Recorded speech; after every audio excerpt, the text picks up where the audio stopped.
Pois bem, bom dia a todos.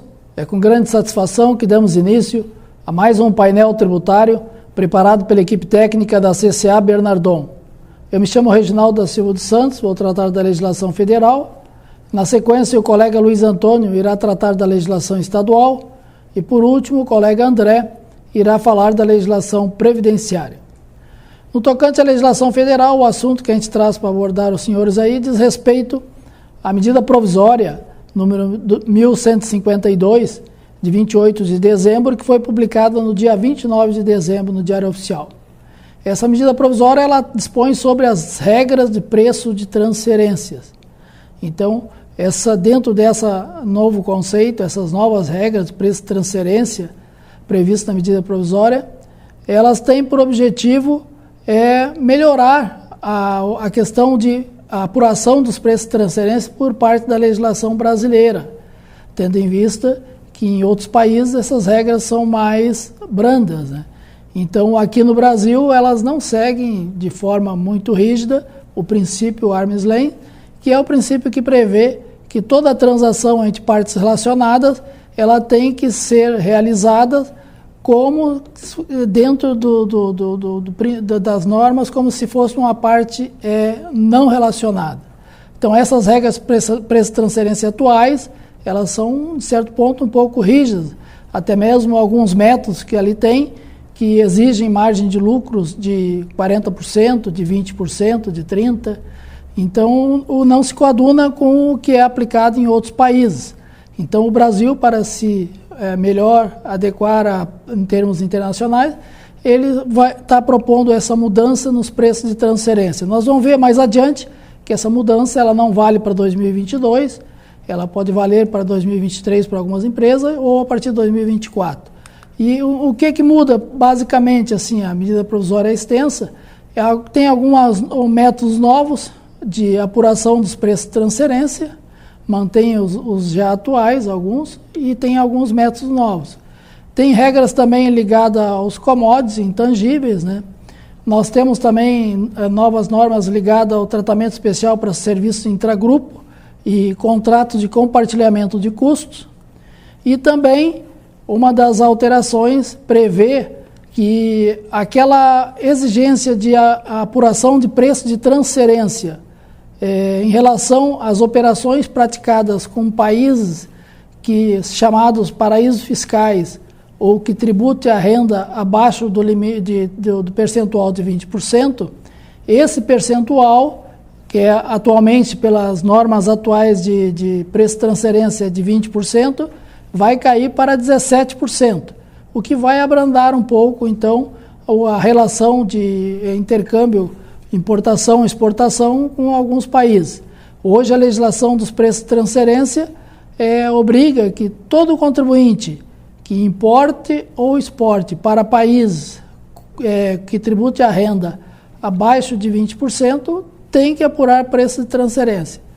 Com essas novas regras que entrando em vigor, esse percentual vai cair para 17%, o que por certo vai ficar dentro de um patamar mais razoável em relação ao mercado, à tributação internacional. Então, com relação às regras de preço de transferência, como eu disse, elas só valem como regra geral a partir de 1º de janeiro de 2024. Então, para 2022 não há que se preocupar. E por opção, existe ali na medida provisória a previsão daqueles contribuintes que, observado algumas condições, quiserem já aderir a essas novas regras a partir de 1º de janeiro de 2023, poderão fazê-lo, mas com observância de algumas condições. Então, com relação à legislação federal, o recado de hoje seria esse. Fiquem aí na sequência com o colega Luiz Antônio, na área de tributos municipais, estadual, e nos encontramos no próximo painel tributário. Um abraço a todos.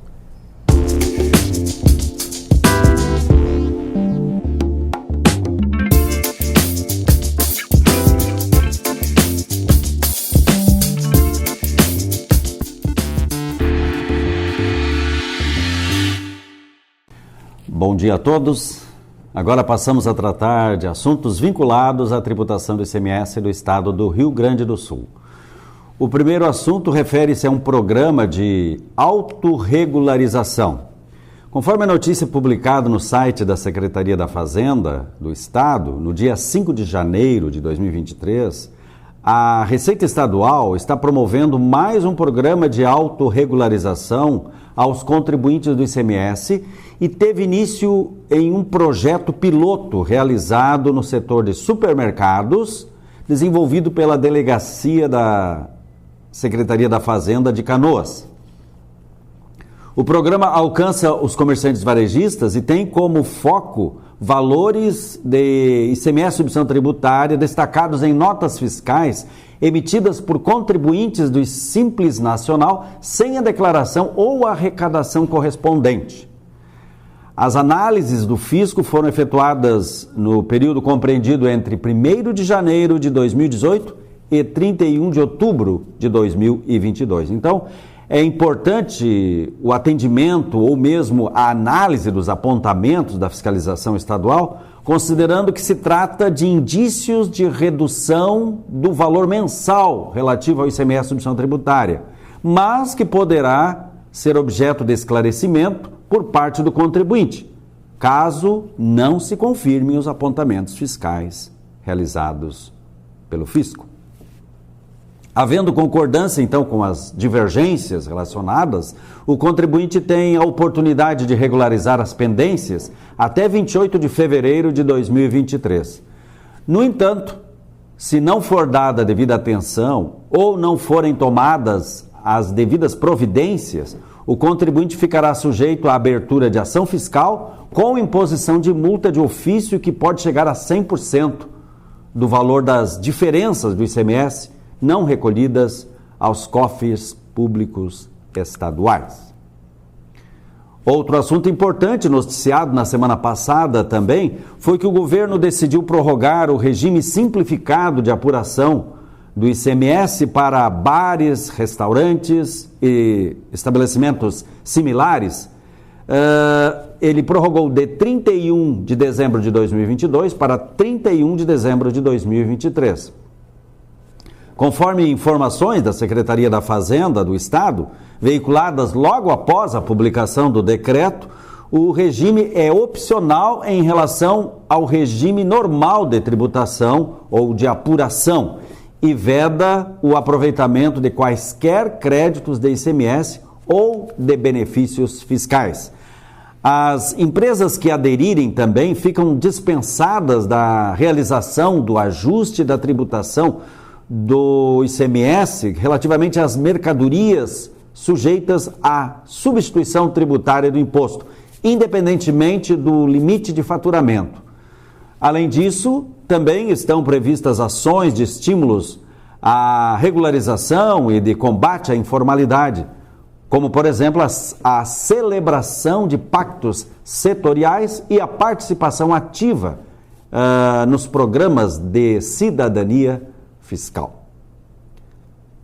Por último, no dia 1º de janeiro de 2023, o governador eleito Eduardo Leite assinou e publicou no Diário Oficial do Estado diversos decretos que alteram o regulamento do ICMS do Estado do Rio Grande do Sul e beneficiam com incentivos fiscais diversos setores da economia gaúcha.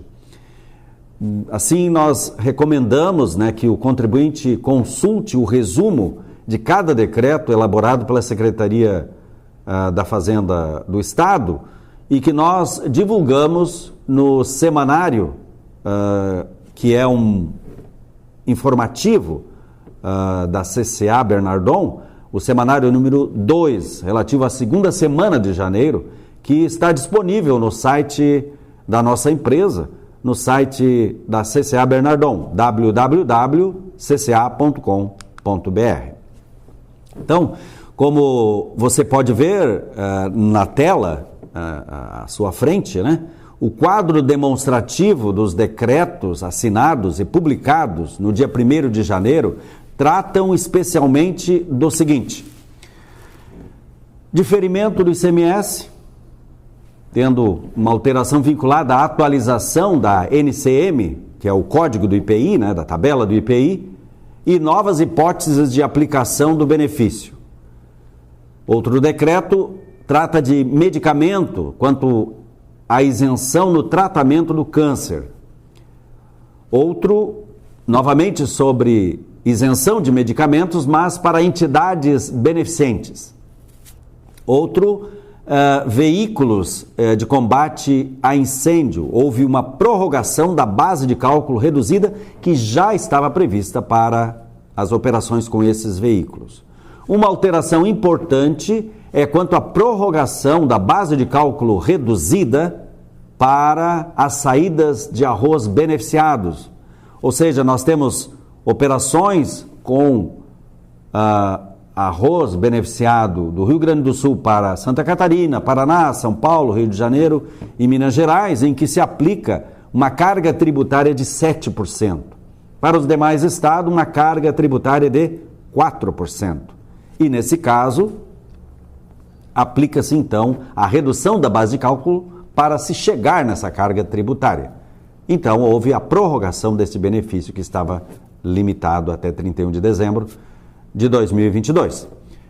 Também mais uma questão vinculada à isenção de medicamentos quanto ao tratamento da fibrose cística. Uma regulamentação de uma lei que saiu publicada em dezembro trata agora do leite e do soro de leite, ou seja, foi ampliada a concessão do crédito presumido para esses produtos. Bares e restaurantes, já comentamos, quanto à prorrogação do regime diferenciado, de apuração do ICMS.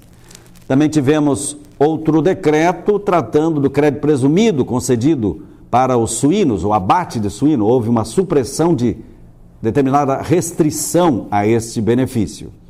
Também os distribuidores de produtos farmacêuticos quanto ao crédito presumido. Também uma alteração vinculada.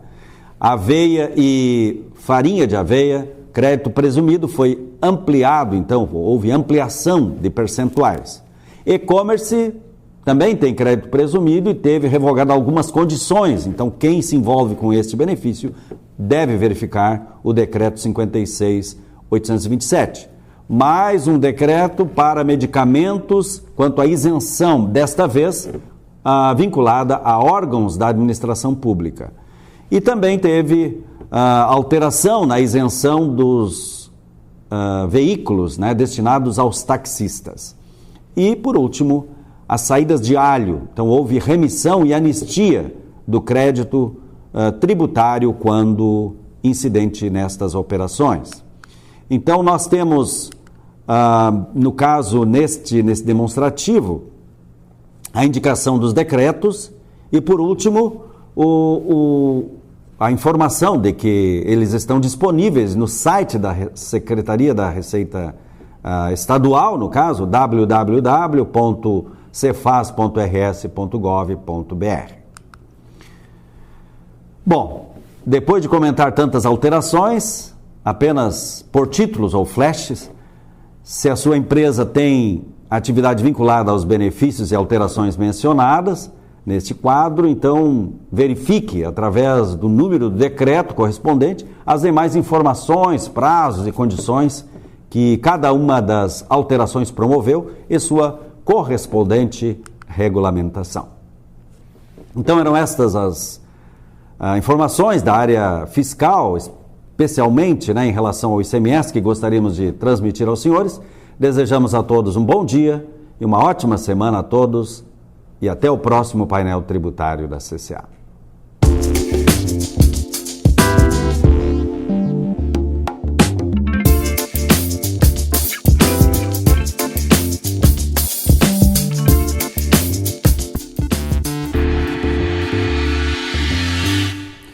Bom dia a todos. Para o painel tributário dessa semana, temos matérias importantes pertinentes à legislação previdenciária. A primeira delas diz respeito ao PPP. Segundo nota publicada no portal do E-Social, a partir desse mês de janeiro, o perfil profissiográfico previdenciário será emitido exclusivamente em meio eletrônico para todos os segurados empregados, trabalhadores avulsos e cooperados, vinculados às cooperativas de trabalho ou de produção. Para períodos trabalhados a partir de 1º de janeiro de 2023, o PPP em meio eletrônico substitui o PPP em meio físico para comprovação de direitos juntos ao INSS, não se admitindo o PPP físico para períodos trabalhados a contar dessa data.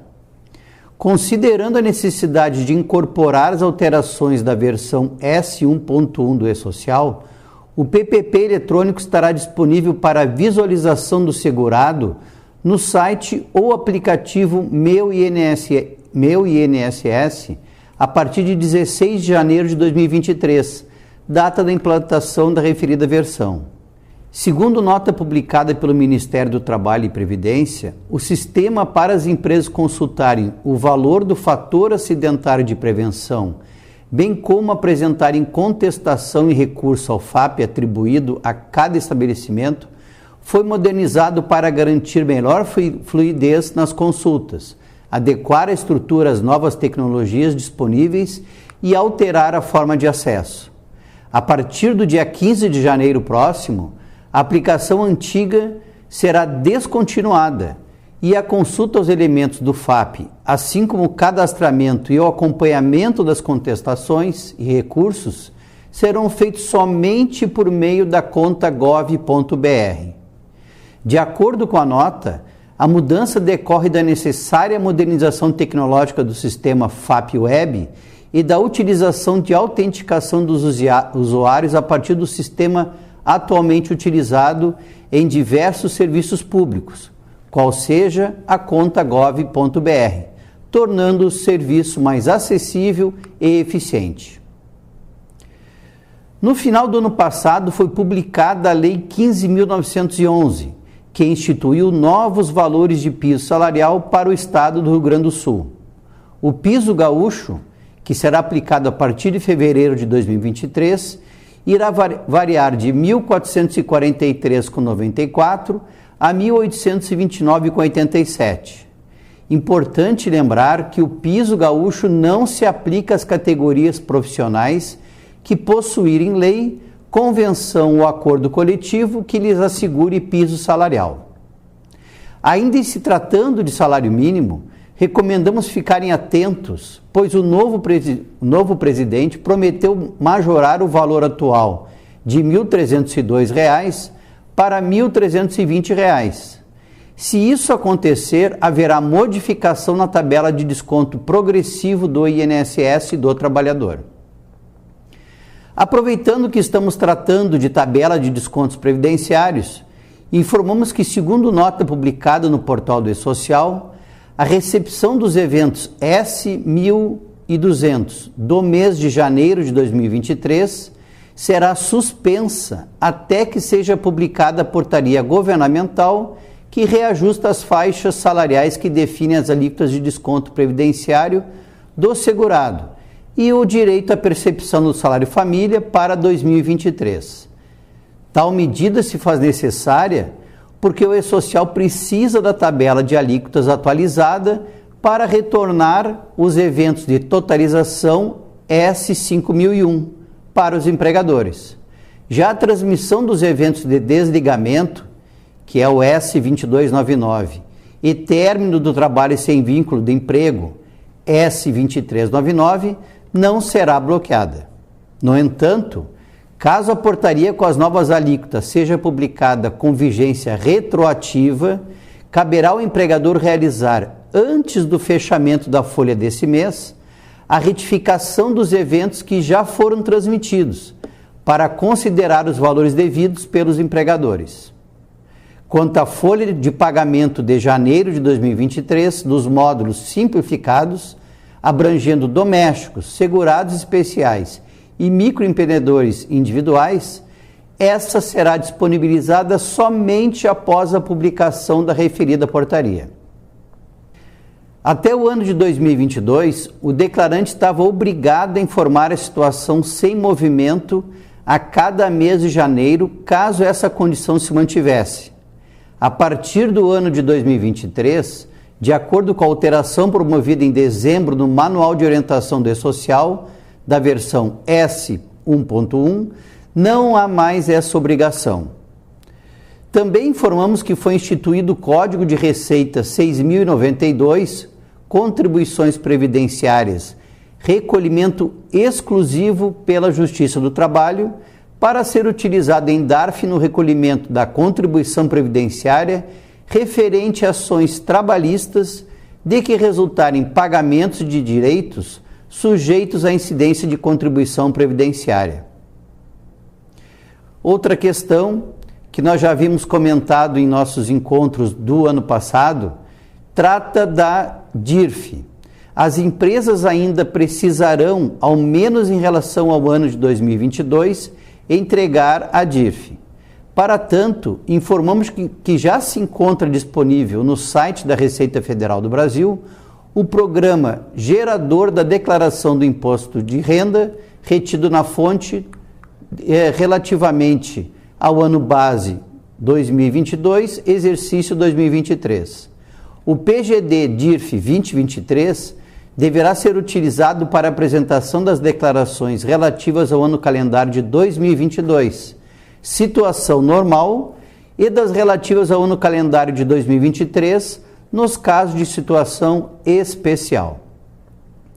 Em dezembro, a Receita Federal enviou o terceiro lote do ano de avisos de regularização de obras para todo o país.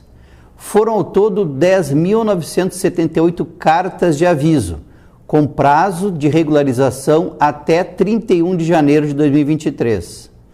Foram notificadas 8.055 pessoas físicas e 2.923 pessoas jurídicas.